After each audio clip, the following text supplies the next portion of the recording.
Describe the importance of cricket in India. The importance of cricket in India is huge.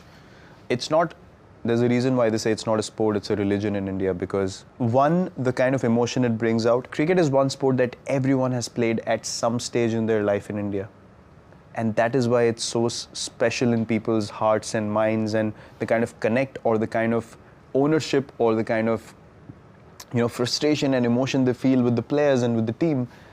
It's a very organic thing. It's not made up. And I understand that, because growing up when I used to watch games, I used to be involved in a way that nothing else would involve me. And I never understood why, because I never played at that level, but still I would feel like I could have done this.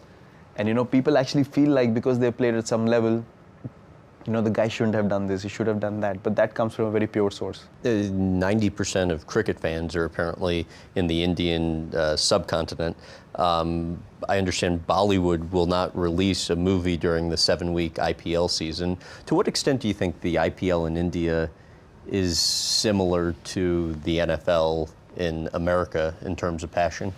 It's huge. The IPL has become that one tournament where for 2 months, people just look forward to it being 8 in the evening, and they just sit together and watch. We as playing for one franchise, we watch other franchise play, and we get so excited watching the games, and we get fascinated by it. And I can imagine people who are not even involved in the tournament, what entertainment it brings for them. So I think the potential is endless. I believe that IPL is just a platform for you to express your skills and to get better at what you're doing, because it's so highly competitive. But I think the intention should always be to want to play for your country.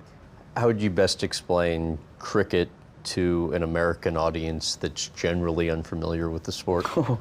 I've heard a few American people have come to IPL and they've sat down the whole length of the game and tried to understand the game fully, and still they'll leave a bit confused. So I think it's basically, if you understand the basic essentials of the sport and just watch it for the entertainment of it, you'll be very entertained and you'll be fine.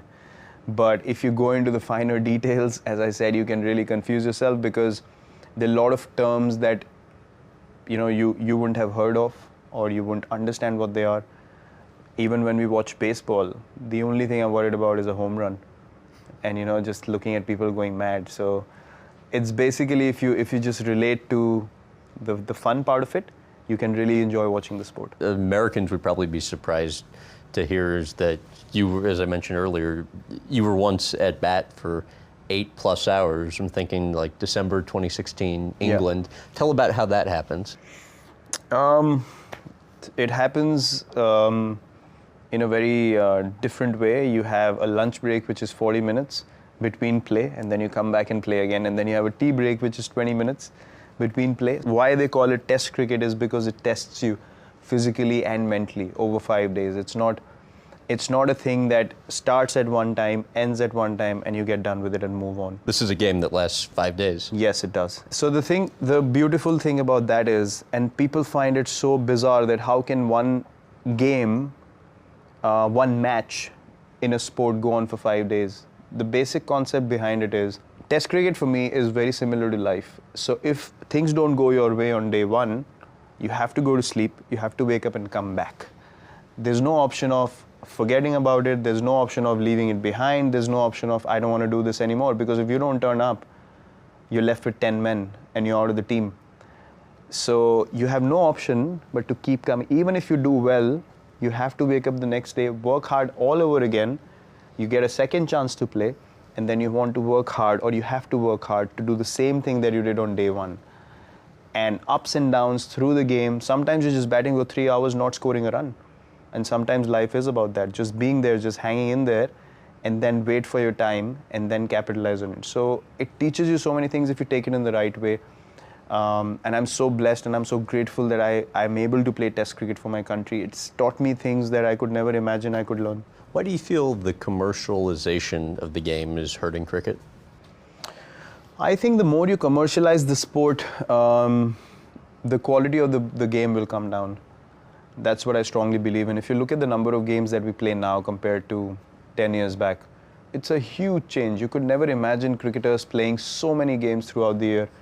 And what happens is the quality will invariably go down. I've heard people say that, there's too much cricket to watch sometimes, and we just don't want to watch it. So it affects a lot of things. And if you have a tournament like a World Cup, which is a global tournament, and everyone's watching it, that brings interests.